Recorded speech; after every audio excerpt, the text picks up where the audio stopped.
C'est l'heure du journal de l'Afrique. Soyez les bienvenus sur France 24. À la une ce soir, une page qui se tourne pour la France au Tchad. Ses troupes ont commencé leur retrait 2 semaines après la demande des autorités tchadiennes de mettre fin à l'accord de coopération militaire avec Paris. Nous serons à N'Djamena dans ce journal. Pas de manifestation contre les violences faites aux femmes au Kenya. Le rassemblement qui devait conclure 16 jours d'activisme contre ces violences a tourné court. Les forces de l'ordre s'en sont pris aux manifestants à coups de gaz lacrymogène. Nous serons à Nairobi dans un instant. Et puis le prix de la pomme de terre en Tunisie. Il a explosé en raison d'une baisse de la production et de pénuries. Les autorités multiplient les saisies de stocks illégaux revendus beaucoup plus cher. Reportage à suivre à la fin de cette édition. La France se désengage militairement du Sahel. Ses avions de chasse ont commencé à décoller ce mardi du dernier pays de la région où ils étaient encore postés. Le désengagement des forces terrestres sera progressif. Après le Mali, le Niger et le Burkina Faso, c'est au tour du Tchad de cesser sa coopération militaire avec Paris. La correspondance à N'Djamena avec Harold Girard. Pas de calendrier de désengagement, pas de communication très détaillée côté tchadien et presque pas de communication du tout du côté français. Mais ce désengagement, il s'est accéléré, il s'accélère encore au moment où l'on parle. C'était en réalité la première revendication des manifestants que nous avions pu rencontrer en fin de semaine dernière. Ceux-là même qui étaient sortis dans les rues de N'Djamena pour soutenir cette initiative du gouvernement de demander le départ de l'armée française du territoire tchadien. Ils craignaient qu'il y ait une sorte d'effet d'annonce. Et puis, après ça, un départ ralenti, au ralenti en tout cas, de l'armée française du Tchad, ou pire encore que cette annonce du gouvernement tchadien ne provoque des tensions diplomatiques avec le gouvernement français et que de ce fait, le départ des forces françaises du Tchad soit ralenti. Mais il n'en est rien. On sent bien ici, c'est encore plus clair aujourd'hui, que les autorités françaises souhaitent s'éloigner le plus possible d'un scénario qui serait similaire à celui qui s'est mis en place au Niger lorsque les autorités militaires nigériennes avaient réclamé, elles aussi, le départ de l'armée française de leur territoire. Plusieurs types de tensions avaient éclaté. Il y avait même eu des manifestations de civils devant la base de l'armée française à Niamey. Ici, au Tchad, on sent que ce soit du côté français, que ce soit du côté tchadien, eh bien, les deux gouvernements tentent une approche différente, peut-être plus délicate, et on saura bientôt si c'est une approche qui sera plus prolifique. En bref, au Soudan, des bombardements menés par les forces paramilitaires sur Omdurman, proche banlieue de la capitale soudanaise, ont fait au moins 65 morts et des centaines de blessés ce mardi. Selon le gouverneur de l'État de Khartoum, un obus visant un bus a fait à lui seul 22 morts. La totalité des passagers ont été tués. La marche contre les féminicides au Kenya a été tuée dans l'œuf. Ce rassemblement qui était censé clôturer 16 jours d'activisme contre la violence basée sur le genre a été réprimé à coups de gaz lacrymogène par la police. Avant même le début de la manifestation, plusieurs personnes ont été arrêtées, dont le directeur d'Amnesty International au Kenya. La correspondance d'Élodie Cousin. Les policiers kenyans n'ont même pas accordé 5 minutes aux manifestantes venues se rassembler ce mardi dans le centre de Nairobi pour marcher contre les violences basées sur le genre et plus particulièrement contre les féminicides. À peine ont-elles eu le temps de scander des slogans tels que « Arrêtez de nous tuer » qu'elles étaient déjà encerclées par les gaz lacrymogènes. Cette marche devait venir conclure 16 jours d'activisme à travers tout le pays, mais a donc été marquée par une vague d'arrestations et par un usage démesuré de la violence par les forces de l'ordre. Je vous propose d'écouter certaines manifestantes présentes sur place. Ils nous ont déjà tiré des gaz lacrymogènes. Nous ne sommes pas armés. Nous demandons qu'ils arrêtent de tuer des femmes. Et regardez le résultat. C'est notre droit constitutionnel. Nous avons le droit d'être ici. Nous sommes venus ici pour manifester et ils lancent des gaz lacrymogènes. Les femmes ont toutes été dispersées. Je suppose qu'ils devaient être là pour offrir une protection aux manifestants, mais ils se mettent à leur lancer des gaz lacrymogènes et à les chasser. Pourtant, ils savaient que la marche allait avoir lieu, c'est une marche organisée. Donc la décision de nous disperser n'a pas de sens. Il y a 2 semaines, le président kényan William Ruto avait souhaité une campagne contre les violences faites aux femmes avec des espaces dédiés. Mais ce mardi vient montrer le décalage entre la parole politique et ce que subissent les femmes kenyanes chaque jour. Depuis le mois d'août, 97 femmes ont été tuées, victimes de féminicide, dont la championne marathonienne ougandaise Rebecca Cheptegei.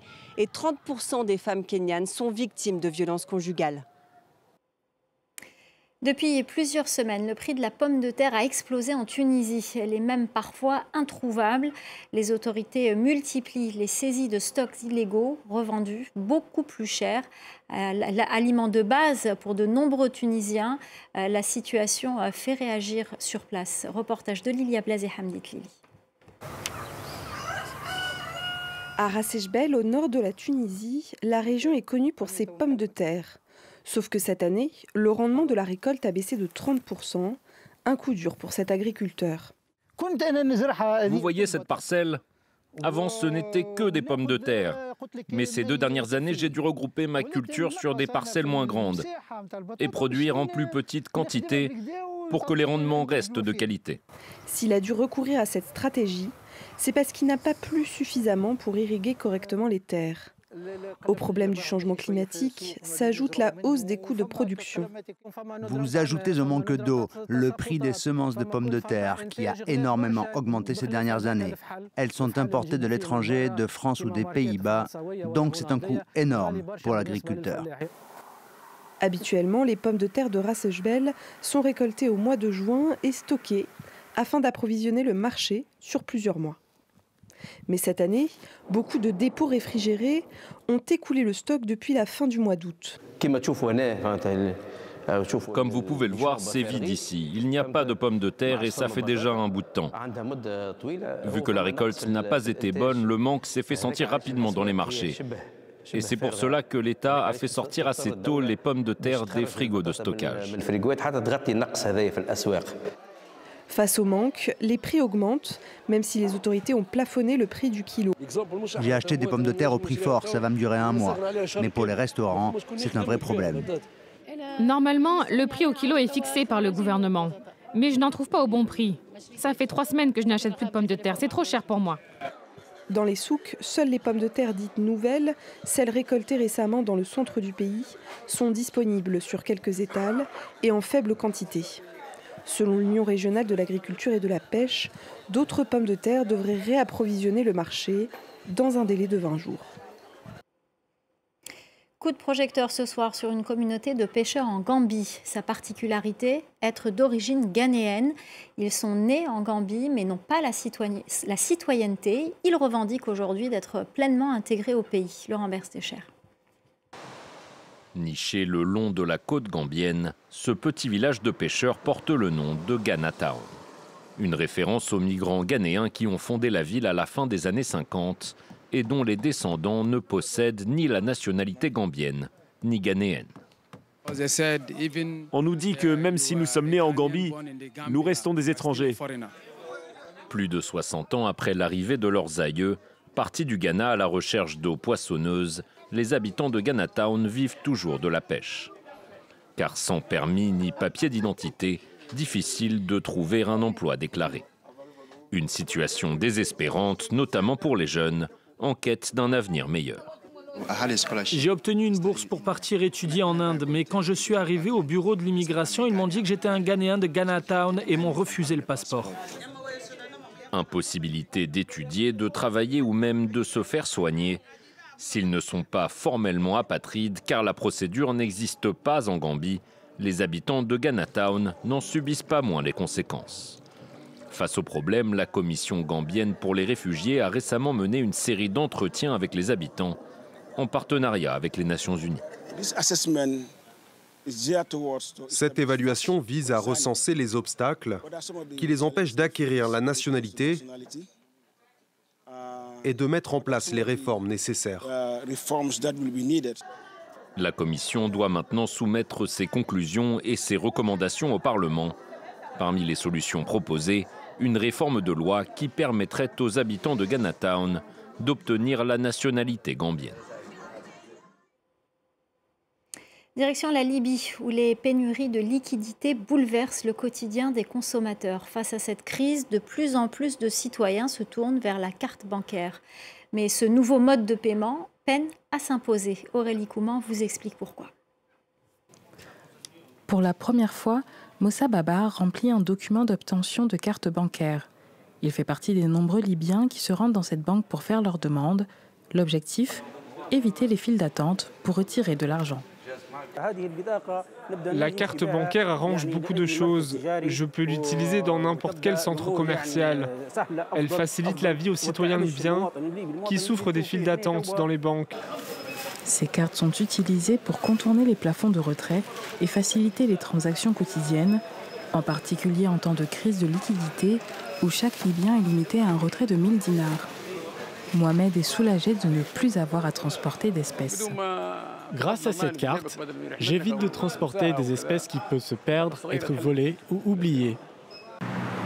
Pour de nombreux Libyens, payer en espèces reste la norme. Depuis 2011 et la chute de Mouammar Kadhafi, la Libye est divisée entre des gouvernements rivaux à l'est et à l'ouest du pays. Cette fragmentation politique, combinée à une perte de confiance des citoyens, conduit à des retraits massifs et assèche les liquidités disponibles dans les banques. L'utilisation de cette carte est nécessaire. Nous devons nous y adapter. Nous n'avons pas encore l'habitude de cette forme de paiement, ni les infrastructures adéquates. Il y a encore de nombreux endroits où nous ne pouvons pas l'utiliser. Son emploi est donc encore limité. En octobre dernier, la Banque centrale libyenne a injecté 15 milliards de dinars dans le système bancaire pour remédier à la pénurie de liquidités. Elle encourage les banques à développer les modes de paiement électroniques et facilite l'octroi de cartes aux clients. Le Festival international du djembé en Guinée, un rendez-vous de la percussion africaine qui a rassemblé 18 pays venus des 4 coins du monde. Selon les organisateurs, ce festival est aussi un espace d'échange interculturel qui célèbre la richesse de la musique et de la danse du pays. Écoutez Moussa Moïse Silla, ministre de la Culture et du Patrimoine historique. Le Festival international du djembé permettra également d'éveiller un peu les consciences sur le danger qui guette nos traditions, qui guette nos coutumes. Il faudrait donc que nous puissions préserver nos différents instruments de percussion. Certains sont en voie de disparition. Il faut donc les préserver, ensuite les valoriser. Et leur valorisation passe par l'organisation de ce type de festival qui est en somme une fête des percussions dans notre pays. Faire de telle sorte que la Guinée reprenne la place qui lui revient de droit sur la scène culturelle internationale. Voilà, propos recueillis par notre correspondant à Conakry, Malik Diakité. On se quitte sur ces belles images à Lagos, au Nigeria. Malgré la crise économique, la magie de Noël a opéré en partie grâce à ce village de lumière installé en plein centre-ville, au grand bonheur des habitants de Lagos. On se quitte donc sur ces images. Restez avec nous, l'info continue sur France 24.